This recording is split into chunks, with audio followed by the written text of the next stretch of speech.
Good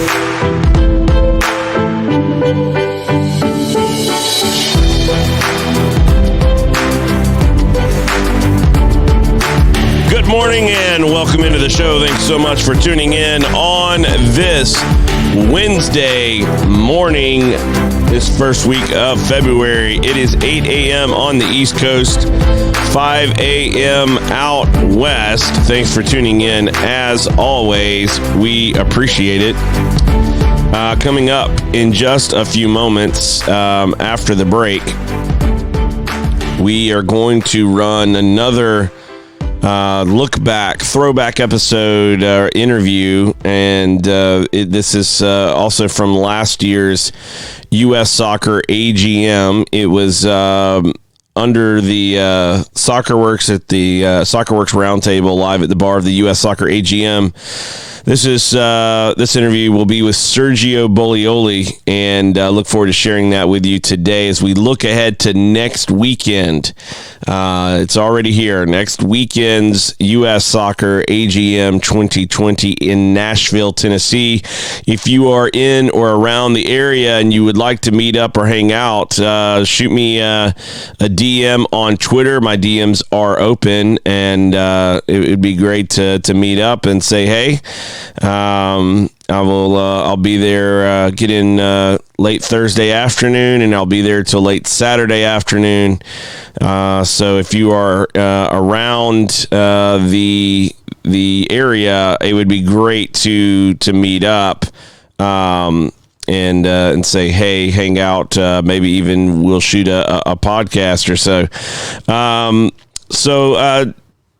Yesterday, some really cool things happened over the last few days. Yesterday, we had another young American for Dortmund who had an incredible goal. Giovanni Reyna's.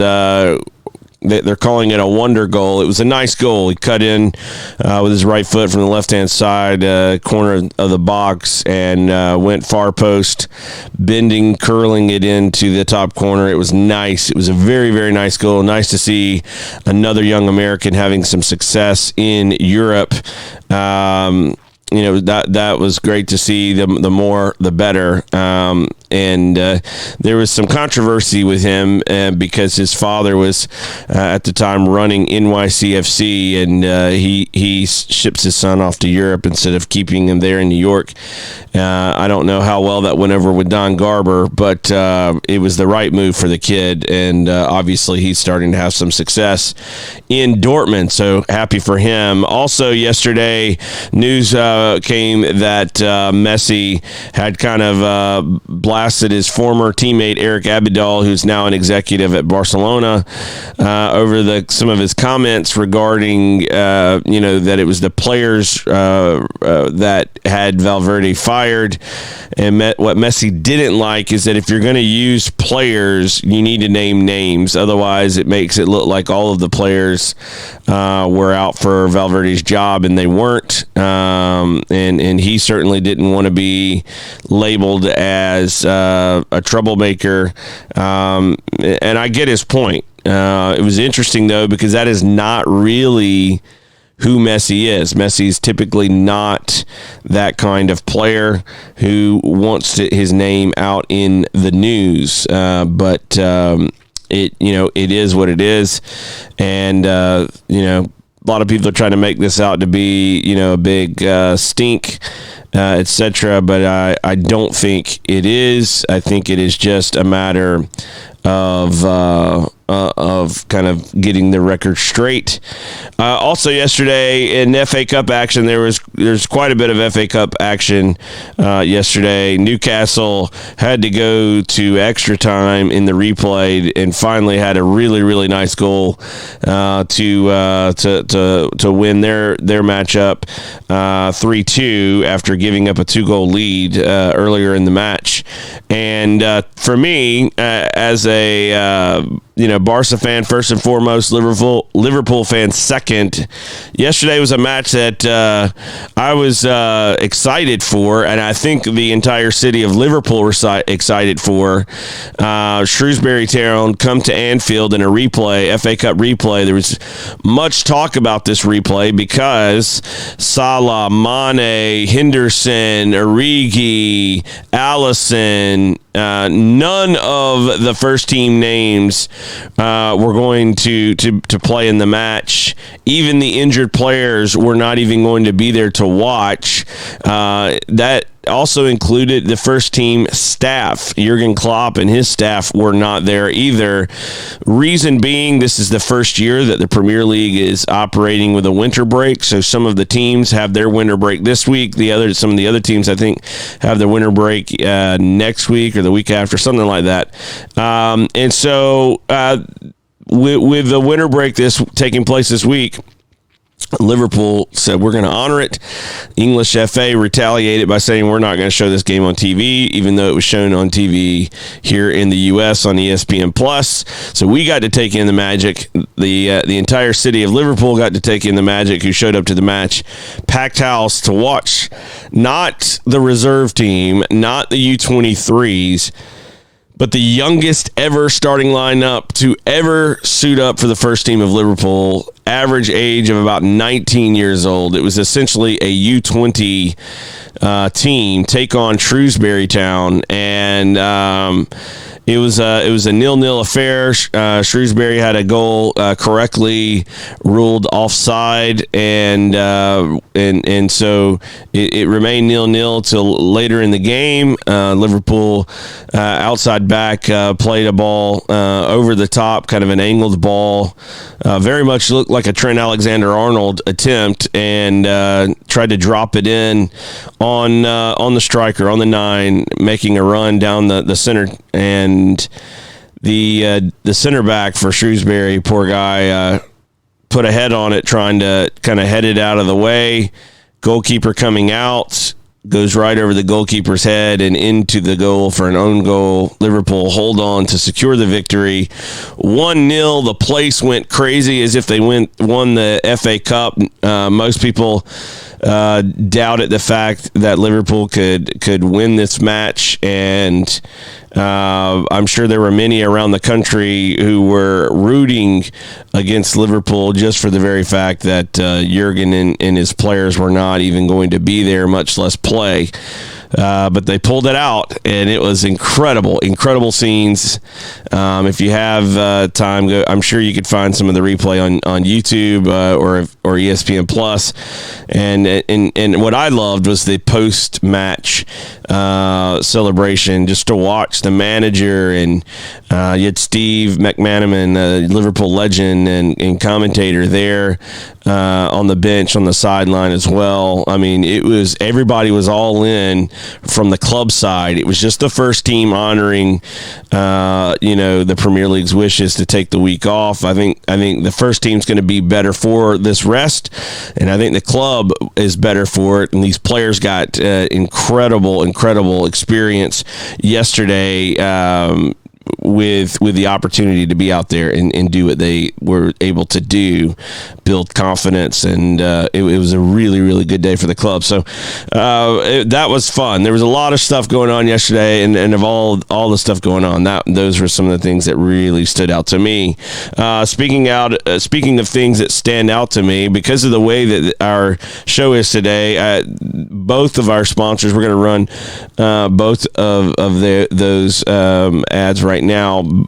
Ductic brand, they're a standout because of how they do what they do. They're always looking at ways to make coaching development, player development, and providing resources for that better. And that includes, their membership. There are all different ways that the team at Ductic are trying to, continue to evolve and create. It's really cool to watch. When you go to ducticbrand.com, you can use promo code DW Show and you'll get 10% off of your order. And Charity Water, we're going to go on and run their spot here at the top of the show just because of the way this interview format is laid out. And Charity Water is another that stands out. They were pioneers in the charity field. A lot of people kind of thumb their nose at charities for the way that they're run or the way that they operate. And one of the things that Scott Harrison did when he set up Charity Water is he wanted to make sure that every dollar you give goes to the mission, not to the staff.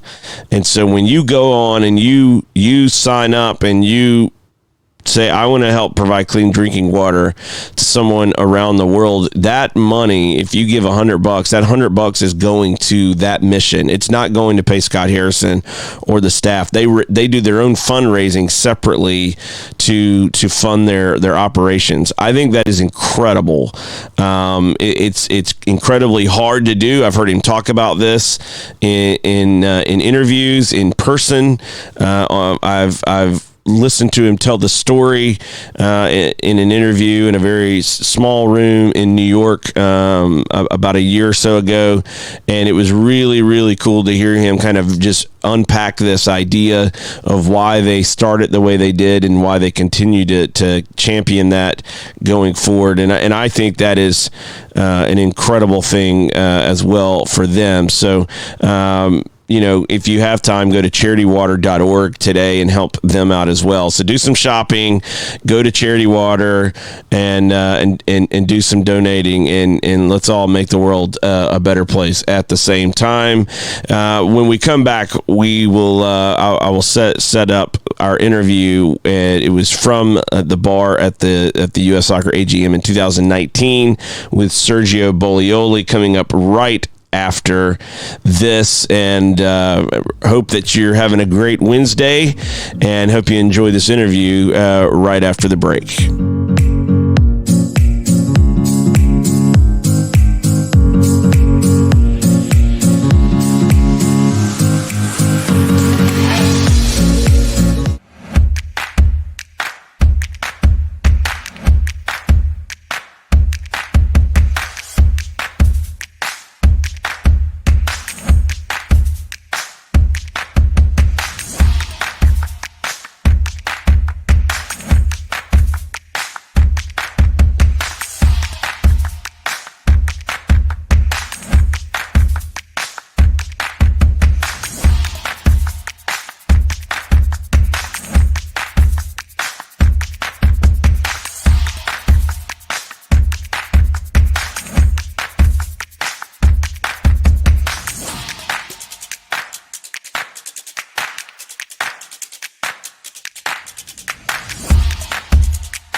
No one, no man, no woman, no child should ever have to drink green water with bugs, with algae, with disease in it. Bad water and a lack of toilets kills more people than all the wars in the world. We know how to bring clean drinking water right now to every single person on earth. And when you can bring water into communities, it truly transforms them. It changes everything. Or you could know that you'd made a difference. You could know that you had truly impacted the life of a family, of a community, of a region. There was either clean water or there wasn't. We believe in a world where every single person has clean and safe water to drink, and we will continue fighting until that happens.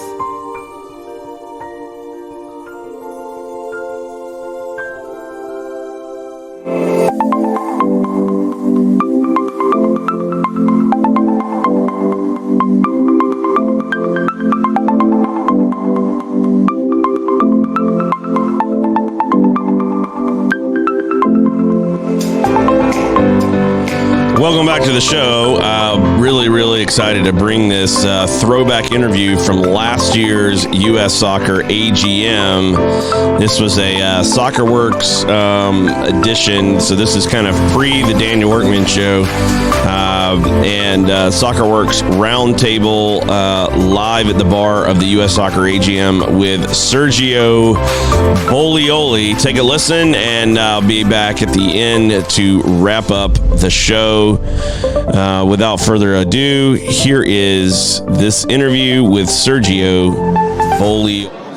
Welcome to SoccerWorks Live, a roundtable edition, live at the bar of the U.S. Soccer AGM. We've been doing a special series of episodes and talking to people within U.S. Soccer who are here at the U.S. Soccer Annual General Meeting here in Phoenix, Arizona. And I am with Sergio Bolioli, with the your Vice President of Hawaii Soccer Correct. Association. Correct. And is that Vice President, are you guys a unified state association, adult and youth, or are they separate? No, separate, totally separate. Separate. So you were the adult association? Yeah. We're the adult association. So how long have you been in Hawaii working in soccer? I've been in Hawaii 32 years, but working with soccer 22 of those years. 22 years. Yeah. What do you do on a regular basis other than just being Vice President of Hawaii Adult Soccer? I run the major island soccer organization known as MISO, and that's basically my full-time job. And what does that include or involve? Is that adults only? Is that youth? It started as adults only. 22 years ago when it started with just strictly adults. Now we have, it started just as a men's league because it was called Men's Island Soccer. Now we changed it to Major Island Soccer because we included women and we included youth. So we got boys and girls started at 11 years old. The youngest player we got in the league is like 10 years old. The oldest is hitting 70.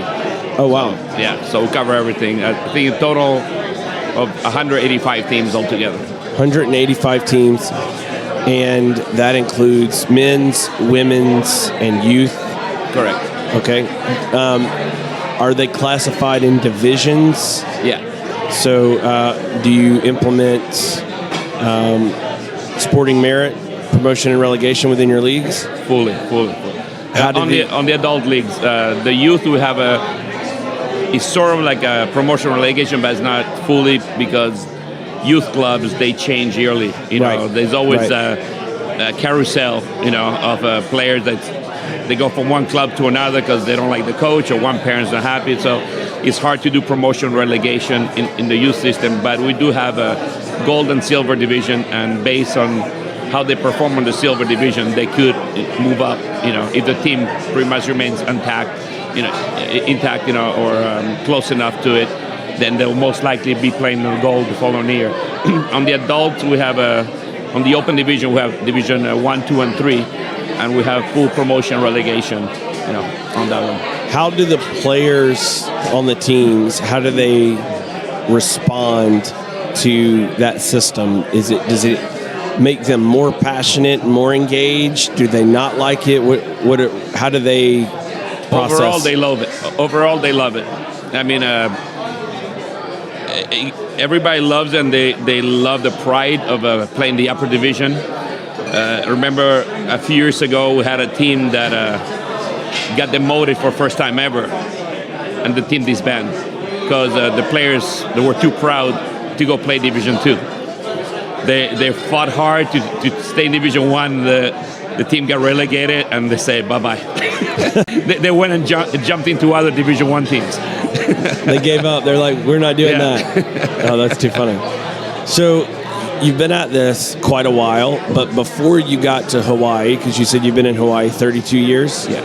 Before Hawaii, where were you born? Where'd you come from? I'm originally from Uruguay. Uruguay. Yeah. So tell us, because I think this country is fascinating with the amount of quality players that the country has produced. The population of Uruguay is what? 3.2 million. 3.2 million. And yet churning out elite on the world stage, elite players. For a country population-wise, relatively small. Compared to the U.S., which is 300 million plus. Our two neighbors, Argentina is 60 plus, Brazil is 250 million. We squeeze in between both of them, and we got more international titles than both of them. So, fair point. And so, I used to, just a little side story, I used to have a youth club, and in my youth club, I had a guy, one of my dads, who's from Uruguay, who was one of my coaches. And so we used to talk a lot about, Uruguayan soccer and... La garra charrúa. Yeah. So what makes Uruguay produce so many quality players? What is it about the system, the culture of Uruguay that is producing that kind of talent on that kind of scale? That's been the $1 million question that people have been asking for decades. It's something that even for us Uruguayans, it's hard to explain. People say, "Oh, it's something in the water." That's the easy way to say it. But I believe it's a combination of things. Is the culture is one of them. Like ever since you're born, as soon as you're born, usually somebody's first gift is a soccer ball. It's that desire, because we're a small nation, we strive to succeed, to be good at something. We try to be better than everybody else at something. And that something, is our football, our soccer. Like Obdulio Varela, he was a captain of the Uruguay national team in 1950 when we won the Maracanazo. He said it best. He got interviewed one time and he said, other countries have their history. We have our football. So Uruguay takes a lot of pride in their football. And their mentality behind it is like, every ball, it's a ball you must win. It's not like a 50-50 ball. It's a 60-40 ball. And kids they grow up with that mentality, I think that would be the closest way to explain it, but doesn't mean that that's actually the actual, reason of why it is. People have been trying to figure out, the reason, and people come with different, ideas and stuff, or philosophies why it might be, but it's hard to actually point it out. They had experts go down there and study our game, and they try to replicate it, and they don't get the same success. Right. Maybe it's because we drink mate every day. I don't know.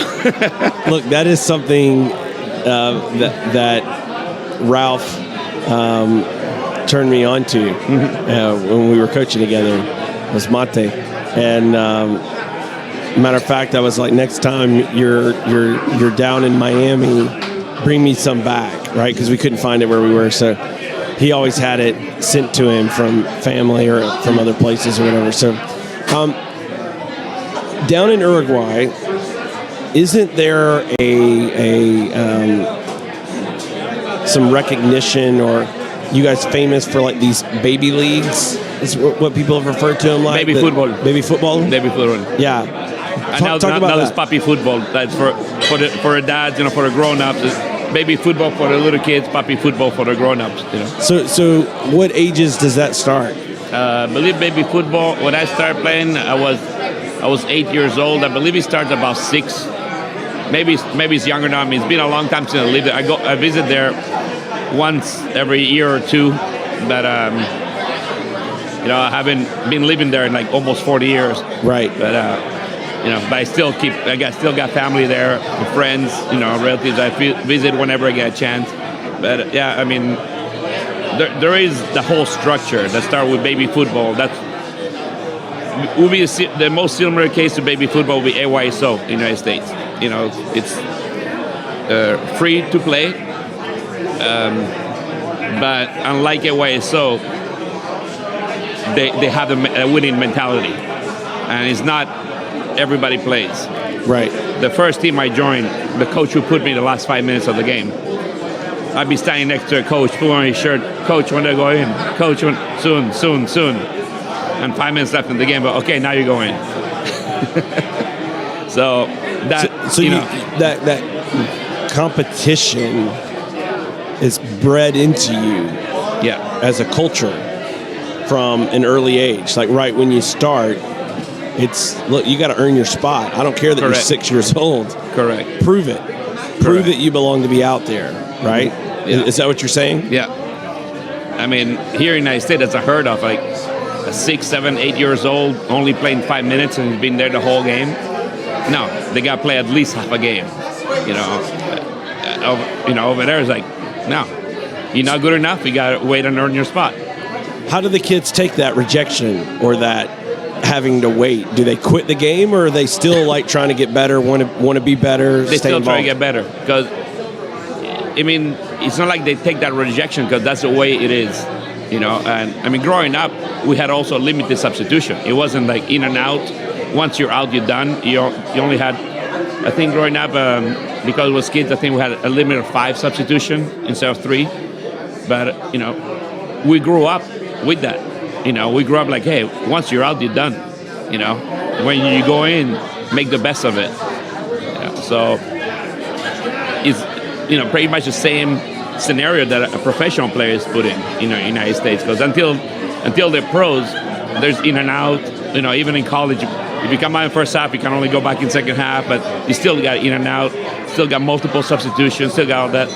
That then they get to the pros and then only 3 subs and change everything. They have to adapt to a new game now. Right. Over there, ever since they started playing the ball, it's been like it's been like that. So being in that environment, growing up in that environment, being obviously very, very familiar with the system, with the structure. Now you've been in the U.S., been in Hawaii for 32 years, soccer in Hawaii, 22 years.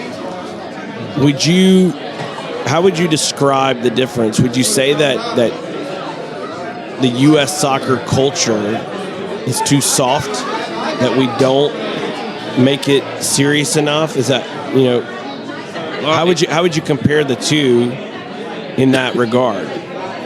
I mean, sometimes it's hard to compare things like that because what works in one country doesn't necessarily work in another country. The Sure. cultures are very, very different. Right. Just like what works in Hawaii doesn't necessarily work in California. Because even though they're still, states of the United States, geographically it is so far apart, they're 2 very different cultures. So there's a lot of good things, in the U.S. soccer model, especially like at that young age that everybody gets to play and everybody plays at least half a game. Winning is not. So it's good enough for the, for the majority of the players because they get to experience, they get a chance to fall in love with the sport and somehow progress. But for a competitive environment, for a competitive player, it's kind of holding back a little bit. Right. So that would be the edge that Uruguay has with, the generation of players coming up, through the system. Right. They already, by the time they get to an elite level, they already have that mentality. They have the hunger, for victory. So for me, I'm a big believer in environment. Environment matters. It shapes so much. I use this analogy a lot. If you want to bake a round cake, don't throw the cake mix in a square pan and throw it in the oven, because when you pull it out, it's not going to be round, it's going to be square. So environments matter, they shape you.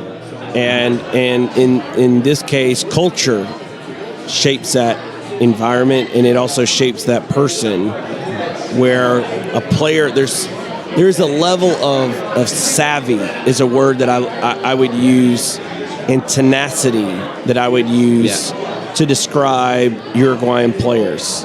That's la garra, the tenacity. Right. That's what garra means. That's what the Uruguayan national teams are known for, la garra charrua. Right. The tenacity of the Charrua Indians. That was the largest tribe that we had a long time ago. And that's what the teams are known for. In the Uruguayan team, they're known for the tenacity, which is la garra charrua, the tenacity of the charruas, the fighting spirit, For sure. And that is something that I think we lack, quite frankly, in the American game, especially in the sanctioned game of U.S. soccer. Obviously, in American soccer, there's a lot of unsanctioned soccer. There are a lot of pockets where there are leagues, there's pickup soccer, there are fantastic players that have amazing soccer IQ, amazing soccer savvy, tenacity.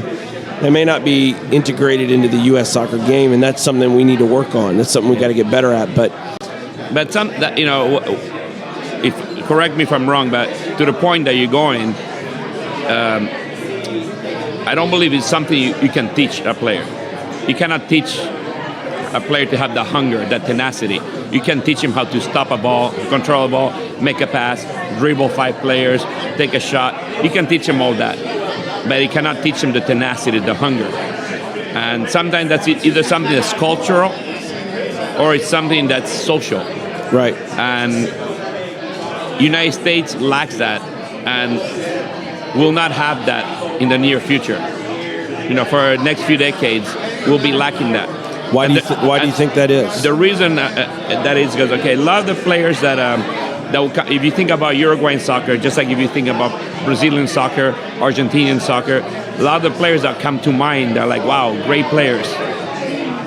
Most of them came from poverty. And soccer is a way out, to have a better future, a better life. So for them, being in the financial situation that they are at, they have the hunger, the desire, that tenacity to come out of there. They'll fight for everything to come out of there. Unfortunately, in U.S. soccer, when I moved here in 1979 to the United States, in 1979,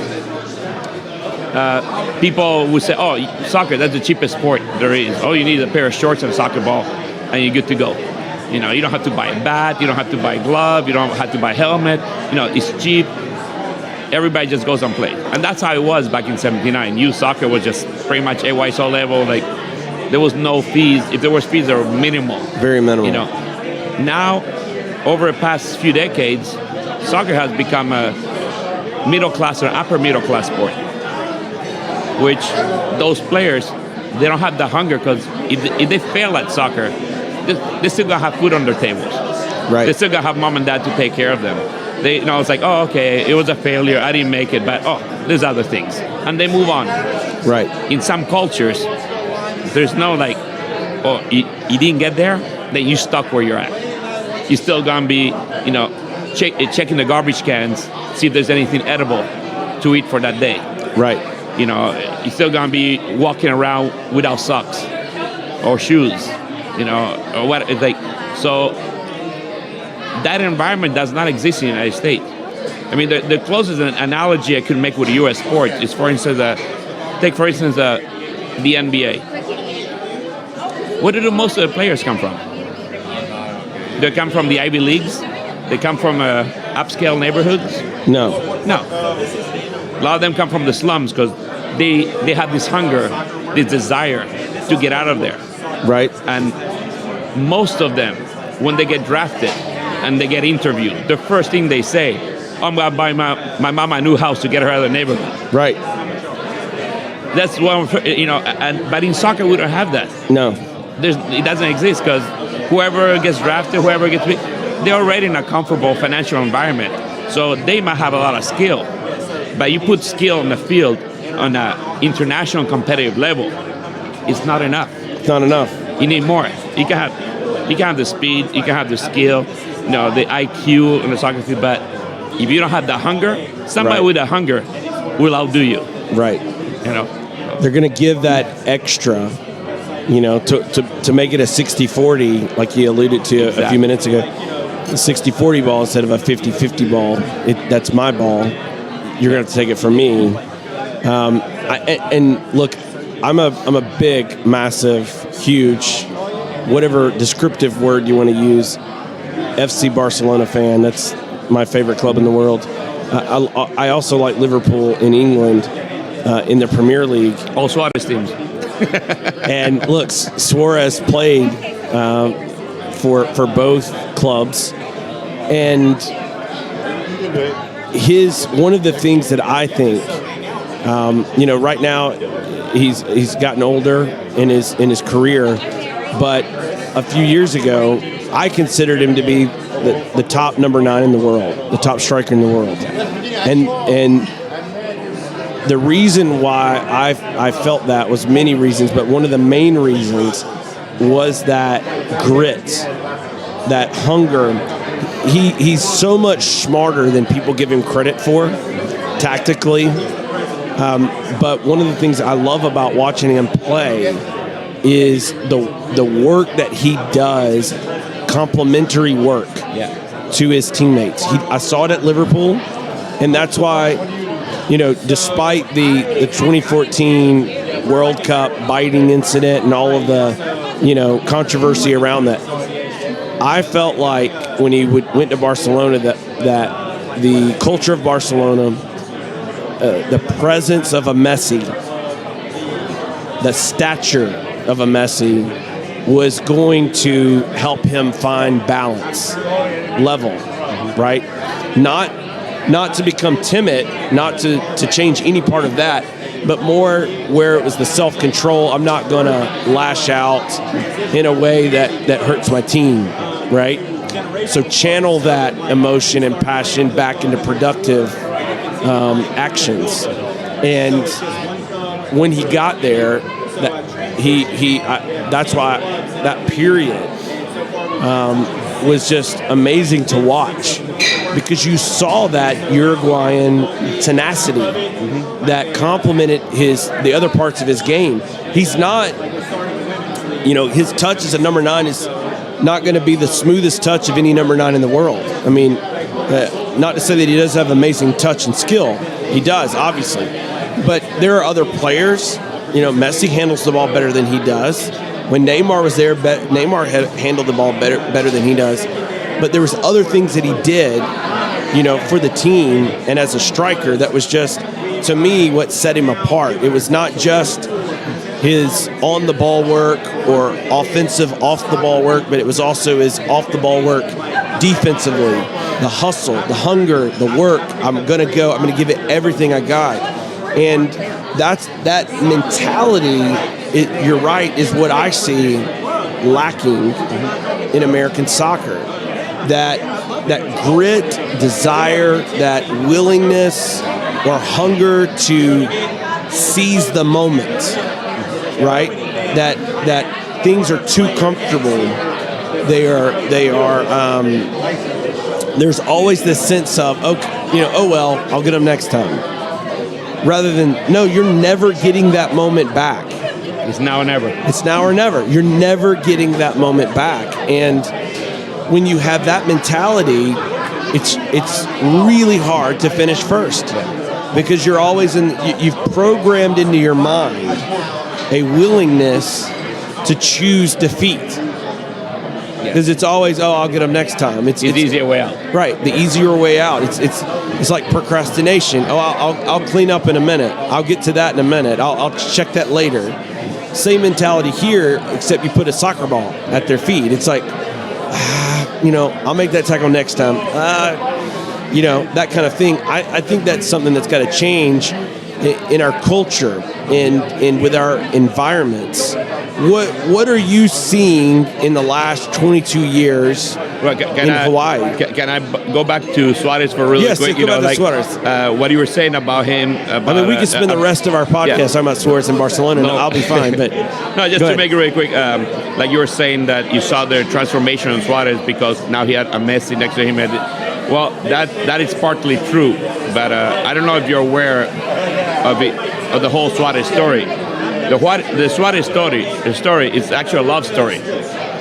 I'm not sure if you're aware. Yes, I do. So when Suarez, but tell our audience, when Suarez got to Barcelona, it was kind of like, I made it to the moon. I achieved my goal. So there was a little bit of relaxation there from him mentally, not on the soccer field, because he still went after every ball. Absolutely. But he was at peace with himself. So for the audience that don't know this, Suarez started dating his wife, at a young age. And he fell in love. Now, one day, girlfriend. I think he was 15. She was 14. I think, Yeah. if I remember correctly. Yeah, around the, forget the exact age. 15 is correct. Yeah. So one day he got the news that they were moving. Her family was moving to Spain, and that kind of got Suarez heartbroken. And actually, at the time that she did move, Suarez was like broken into pieces. So he would show up to practice with Nacional, and he wasn't performing. He was sobbing, and El Loco Abreu, Sebastián Abreu, went up to him one day and said, "Hey kid, what's your problem? Are you all depressed because she moved away? Then, if that's what you want, you just gonna mope around, or you gonna do something about it?" And so I looked at him like, "What can I do?" You know. And he said, "You wanna do something about it? Work your ass off. You know, bust your balls so you get noticed, and you get a contract to Europe. That way you'll be closer to her." So Suarez changed his mentality and started working harder, started getting noticed, started getting games with the first team in Nacional. Boom, suddenly Groningen bought him. Groningen, yep. So now he went to Europe, and he took a break from Groningen and went to Spain and approached the family and said, "Hey, I just got a pro contract here in Europe. I'm gonna be playing Groningen. You know, I'm all by myself. Could she come live with me?" She was only 15 years old. Right. And the family agreed to say, okay. They let her go. And, you know, that's kind of ballsy for a family. Like, they probably say, "Oh, this guy got a future, you know, let's invest in it." I don't know. Right. So then, you know, he tried, his goal was always to go to Barcelona, because that's where her family moved to. Right. So, you know, he then went, you know, got sold to Ajax. Mm-hmm. Then he made the big move to Liverpool. Right. And I believe that the biting incident, the World Cup, was because he needed to get out of England. Liverpool would have never sold Suarez otherwise, because Suarez had just finished the season with 31 goals and 22 assists. Right. He was way too valuable to let him go. Right. So he had to do something major that made Liverpool get rid of him. And attempted biting, he never beat Chiellini. Even Chiellini admitted it. He attempted to. The failed attempt biting incident was the last straw for Liverpool. So, okay, we'll have to get rid of you. And then he achieved what he wanted, which was going to Barcelona. Right. So, like I said, it's a love story. When he got to Barcelona, mentally, now he was at peace. Right. You know, but yeah, having Messi around him also helped a lot, you know, with other things. But absolutely. And the thing I love about Suarez's story is it really goes back into the mentality. And that piece is not really talked about a lot when we look at American soccer. Yeah. The player, the successful player, and their mentality to reach that level. So for him, it was always about the destination of Barcelona. When it was Messi or maybe Ronaldo, Cristiano Ronaldo, the current Ronaldo, not the best Ronaldo for the audience. You can hate me later. I don't care. All right. I think their destination wasn't a place. It was glory. A level. It was glory. It was, you know, glory, eternal glory, right? But every player to reach that level has a place. They have a destination that they're chasing. And I think it's part of what spurs them on, you know, to dig deep when they, you know, when that coach goes, "What are you going to do about it?" Yeah. And then he's like, you know, because I would argue, and I'm glad you brought up that story and told it to the audience, because I would probably argue that if her family didn't move to Barcelona, we would likely never have seen the Suarez that we see today. I agree. Not to say that he would not have been a professional, But not the same level. but not that level. Yeah. Because to chase that destination for him, Barcelona, a physical place, and that club, the best club in the world, in my opinion, right? I'm a fan. Argument here. Right? For him to chase that meant he had to pull out of himself to such a level beyond the comfort level of Nacional in Uruguay or any other club that he might have been, Groningen or Ajax or Liverpool. Not to say he wasn't good or great or really, but the best version of himself came because he was chasing that. Yeah. Right? Chasing the dream. Chasing the dream, which I want to use that as a segue into looking at what you guys are doing in Hawaii and looking at the macro of U.S. soccer. Chasing a dream. What dream should U.S. soccer as a federation be chasing? What dream should... Well, the dream that all of us as fans have. See U.S. soccer compete with the elite and beat the elite. Achieve that goal. Have the men's national team achieve the same goals that the women's have. Right. But let's not just talk only about the men, because the women are losing their edge also. So the women need to step it up as well. Right. To keep being because the rest of the world has caught up to the United States. Right. So the dream should be like to have the next Messi, the next Suarez, or comparable players to that have the hunger, that have that skill, that determination, that vision, that shot. Right. We're not there right now. That should be the goal. Right. That should be the priority. It's like, hey, drives our decisions. Because if you do that, then the numbers of participants are going to raise because everybody's going to have the fantasy of being that player. Everybody's going to want to get on the soccer field with the dreams of being that player. Just like when we had a Michael Jordan in basketball.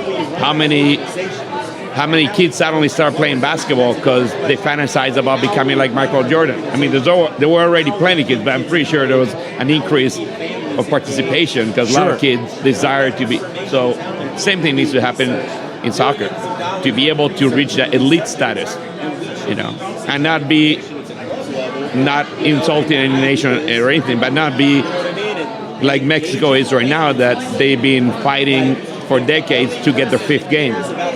Right. That's been their goal, to get their 5th game in the World Cup. U.S. has already actually achieved that, right? Right. But it should be a higher goal than getting the 5th game. It should be competing with the elite and hanging with the elite. Sometimes you win, sometimes you lose. That happens. That's part of the sport. Sure. You have 3 possible outcomes. Those are 2 of them. Right. So you got to deal with that. Look at Germany. Germany's always on this past World Cup. I was lucky enough to witness that game live with Korea, that they say bye-bye, and nobody expected that. So, right. But U.S.'s dream should be of building a culture that will not just be a one-time hit. Because we see many countries that come do really good one World Cup, then you don't hear from them. But build consistency. Right. Not just have one generation of players that was a golden generation. Right. You need to establish something. The next generation should be better than the last. And I tell a lot of people, like, for instance, Winalda, when he told me, when I met with him last year and he was running, for a presidency, and same with Steve Gines.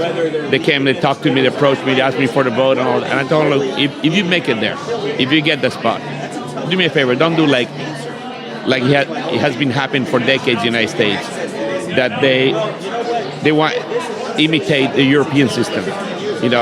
Yes, European is the glorified place. That's where the money is, that's where the top clubs are in right now. But you got to develop, players to be at that. And if you look at the European system, where do most of the elite players come from? They're coming from Latin America. So try to emulate what's being done in Latin America to develop your base player. And I told them both also to go most straight to the point, and that's not because I'm from there. Go and study how things are being done in Uruguay. Because ever since Tavares came in and took charge of the national teams, he put a process in place. Yeah, there's some people who don't like it, that argue this, argue that. You're always going to get that. You're always going to get the pros and the cons. Sure. But one thing you cannot deny, that since he's been in charge, we have qualified to every adult World Cup. We have qualified to all the youth World Cup except one in the past 10 years. And we became, this last week, we qualified for Poland in the under 20. And we became the only team in the world to qualify for 7 straight under 20 World Cup. And we're talking a country of 3.2 million people. That's right. So it's not about, Suarez and Cavani, we have a golden generation. Yeah, because we had Suarez, Cavani, Godin, Jose Maria Jimenez, Muslera. That is a golden generation. Sure. But we have a line of kids in the back that are ready to step in and fill those shoes. Right. We have developed continuity. So, yeah, maybe we might not win the World Cup, but we will be competing. Sure. And that's the important thing. Not everybody, not the best teams don't win the World Cup. Right. I mean, how many times we've seen, like, Brazil in 1990? They were in 82. I mean, Brazil 82. Right. But that was one of the best teams. They didn't win. Right. So, but they competed. You need to be there. Right. You need to create something that, hey, you're there, you're fighting for it. And Right. that's what the United States should be dreaming for. I completely agree. I think that the Federation should get away from this idea of making soccer the preeminent sport in America. And not because it's bad, but I would rather them dream bigger dreams. And one of the things that I talk about a lot is going from making soccer the preeminent sport in America to becoming the greatest soccer country on earth. Is it going to be easy? No. Is it going to be overnight? No. Is it going to take a lot of hard work and challenges and changes, patience? Yes. But if it's something that we aspire to as a country, America has shown over its history, no matter whether it's political, whether it's in war, whether it's been in other endeavors like going to the moon. There's something about the American spirit that when we set our minds to something, we stretch ourselves, and it really reminds me of thinking back to Suarez. His pursuit of the moon, it was Barcelona, and it was almost as if he kind of had a JFK speech to himself. If I'm going to go to the moon in the next decade, kind of thing. I'm going to get to Barcelona in my career. That is my goal. And I feel like Pelé did when he promised his father he was going to win a World Cup for Brazil. Right, absolutely. And I think that when a country wraps its mind and its heart around that mentality, that goal, that vision, that stretch. That's why I look at a country like Germany. They had the failure of the Euros in 2000. They said, we're gonna tear this up. We're gonna start over. We're gonna rebuild. We're gonna figure out how to do this right, and we're better than this. 10 years later, after they rolled out their plan in 2004, they win the World Cup 2014. Now, granted, they were a bit fortunate because Messi had to play with Higuain, who's terrible in big games, and should be only taking out the trash as a trash guy for the rest of his life. Was injured in the semifinals. Right. Still 7-1 regardless. Sure. So, but regardless, not to take away from Germany, they won, and it was a culmination of setting a big goal, a big dream, saying it out loud. The whole world knew they weren't happy. The whole world knew they were rethinking things. The whole world was watching. So you had all of this, pressure that was invited on themselves, and yet that pressure was the crucible that created the diamond, the gold cup. I mean the World Cup, victory. They got the gold nugget. So that's where I would like to see U.S. Soccer go and see us really get bold in our aspirations and in our dreams, so that our players are aspiring to go beyond themselves. It's not just enough to say, oh, I want to play in college or I want to play pro. Like, no, I want to play on the best team in the world. Getting players to think that way means that the players change their habits. It changes their work ethic, changes the amount of time they put in on their craft and their game, because they're dreaming bigger dreams, and they begin to ask of themselves more than we could ever ask of them from outside. And the sad part is, like, the sad or the scary part for the rest of the world, that the United States has everything in place, to be a world power, and they have everything. I mean, they have, the infrastructure. I mean, they have the fields, they have, the train facilities, they have, the nutrition. Pretty much anything you need is here. Right. The only thing that's not here is the right decision making and the culture. Right. And when people start making the right decision, steering the direction of soccer in the right way, and forgetting about, we have so much money in the bank account. Forget about it. Yeah, money is important but it's not the priority of the association. First and foremost, we're a soccer entity, and we should be shooting for soccer goals, not for how much money we're going to put in the bank. Right. And if you're going to put that kind of money in the bank, then make sure you have plans on how to invest it for growth of the game. So once United States figures the right track, it's going to be like the Olympics, which all the other countries are playing for second place. Right. So the rest of the world does not want to see the United States wake up, because they're the sleeping giants right now. Right. They have everything in play. They have everything they need, except they're sleeping. Right. So we don't want the. What do we do to wake up? Me being from Uruguay, I don't want the giant. I live here. I work with U.S. Soccer, but I don't want the giant to wake up, because my country might not ever win a World Cup again. Right. Right. What does U.S. Soccer have to do to wake up?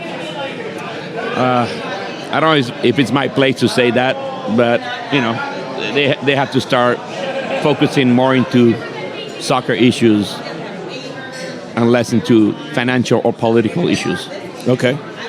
So I just gonna leave it at that. Right.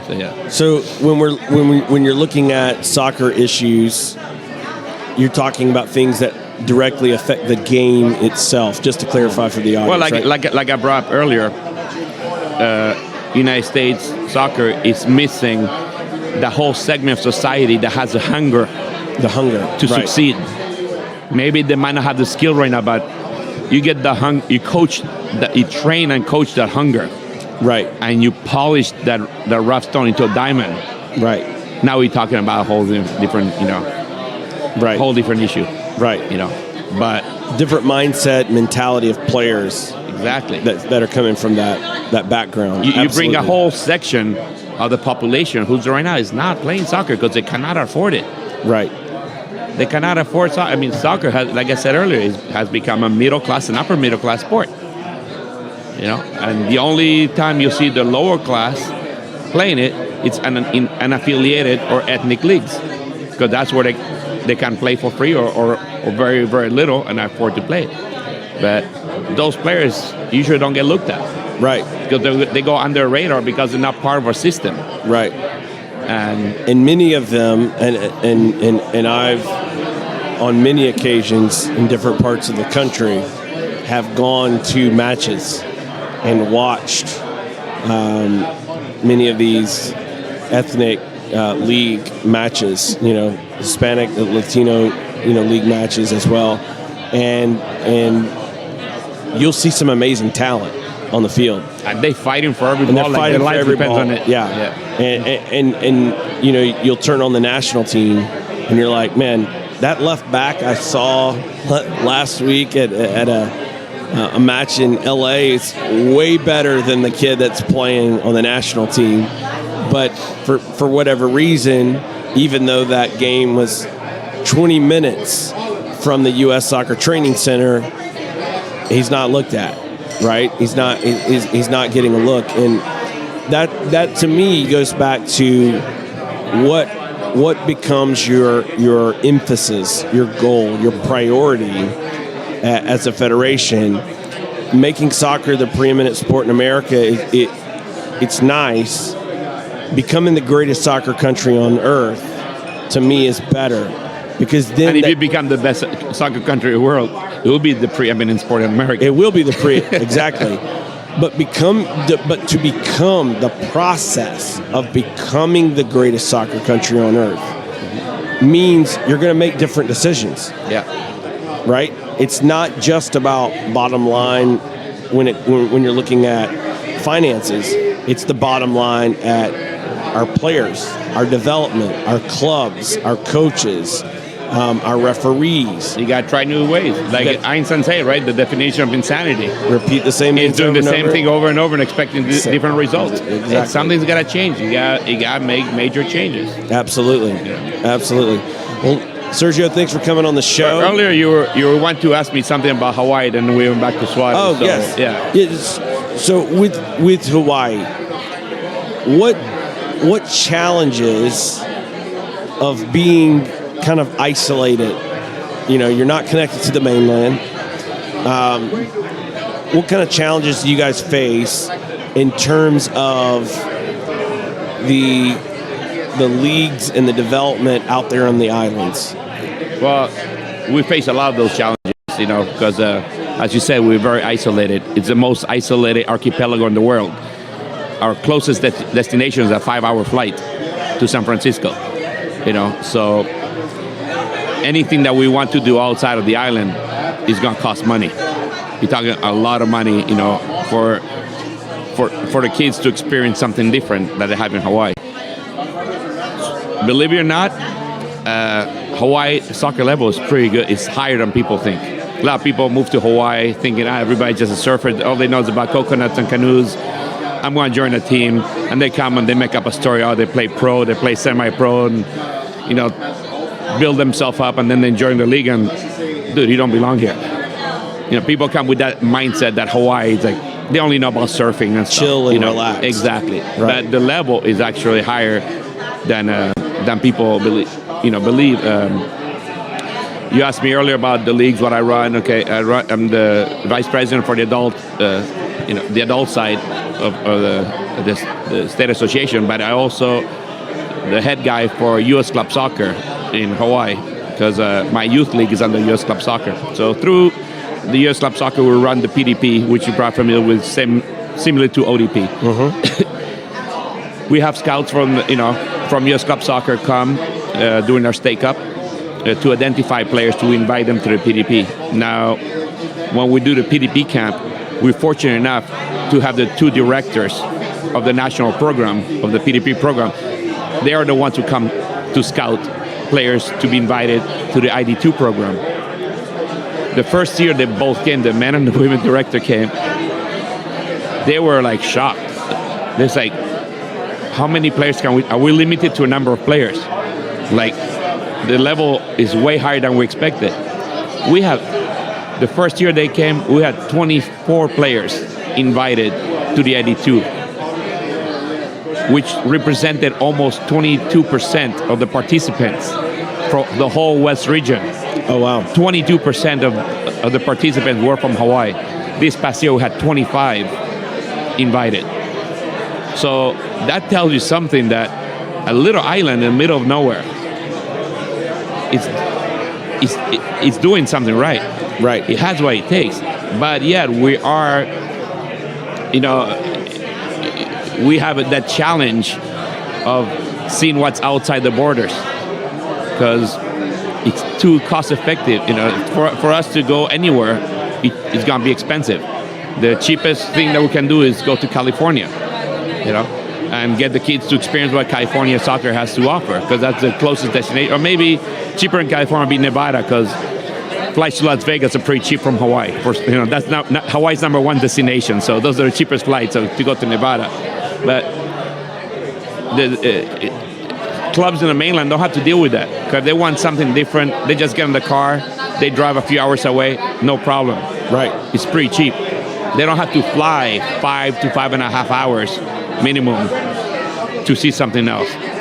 We've been doing, for the past 5 years, my league, we've been doing a Miso Junior Elite under 12 teams that we select boys and girls from around the state, and we take them to Japan and give them that experience. I mean, it's easier for us to work with the Japan soccer than it is to work with U.S. soccer. A lot of time we get ignored by U.S. soccer, because we're so far away. We're just the little island over there. But Japan, they welcome us with open arms, and we arrange games against some professional academy teams. Like we played against the Kashima Antlers, we played against Tokyo FC, the Ardias, we played, the San Frecce from Hiroshima, and a few others, Urawa Red, the list goes on. So every year we go and we play a number of games against them. And now we're trying to expand that program to go to Uruguay and also to go to Europe.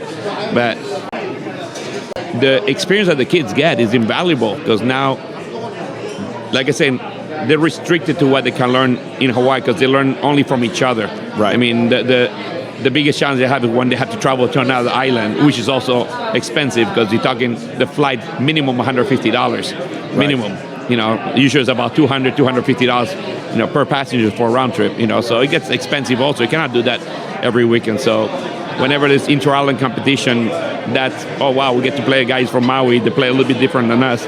But to go to another country and experience the culture, the soccer culture, how they play, how they train, do everything. A lot of those players come back and that opened up their eyes, and they bring right now over the years they've been bringing that attitude, that mentality of how they train, to Hawaii, that has been, helping the development of players. Right.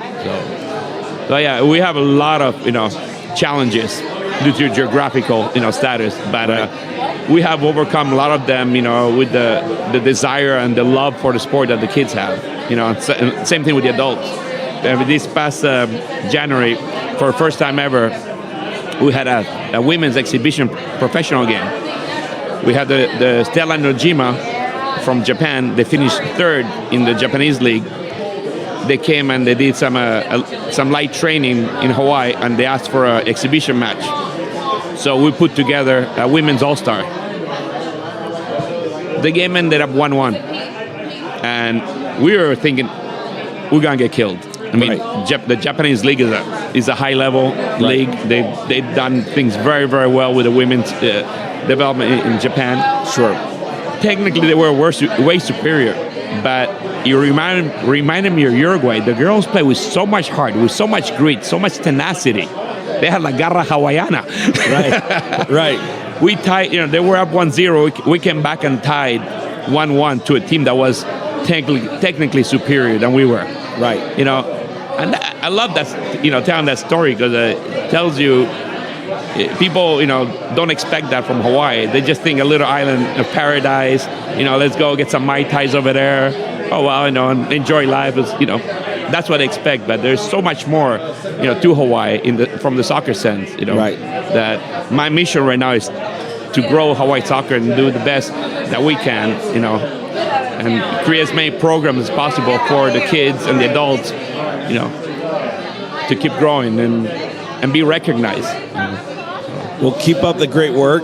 You guys are doing some really cool things out there, and I think one of the benefits to your program, and I know your league specifically, is also your background, and I'm sure that has a really good influence there in terms of culture and identity.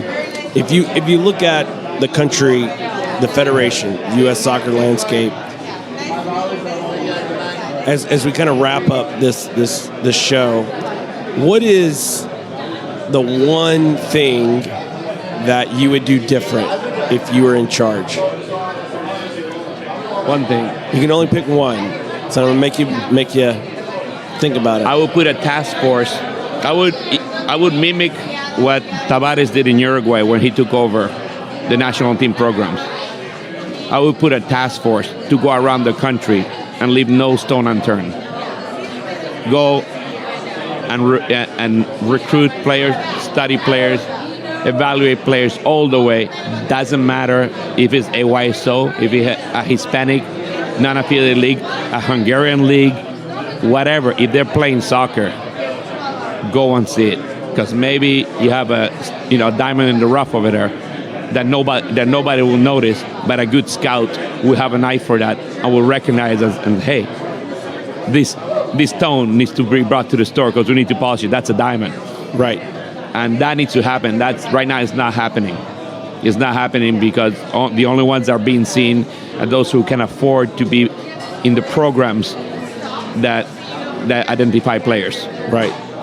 That is so good. And it is a great place to wrap up this episode. So thanks for joining us. My pleasure. And hopefully we'll have you on again very soon. Love to be back. Thank you. Mahalo.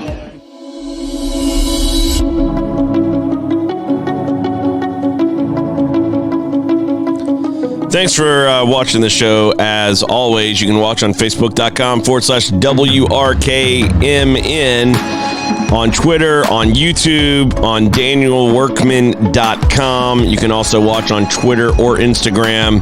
Hope you enjoyed that special edition of Live at the Bar of the U.S. Soccer AGM 2019. Look forward to next weekend at the U.S. Soccer AGM 2020 in Nashville, Tennessee. Thanks for watching the show as always. We'll see everyone again tomorrow.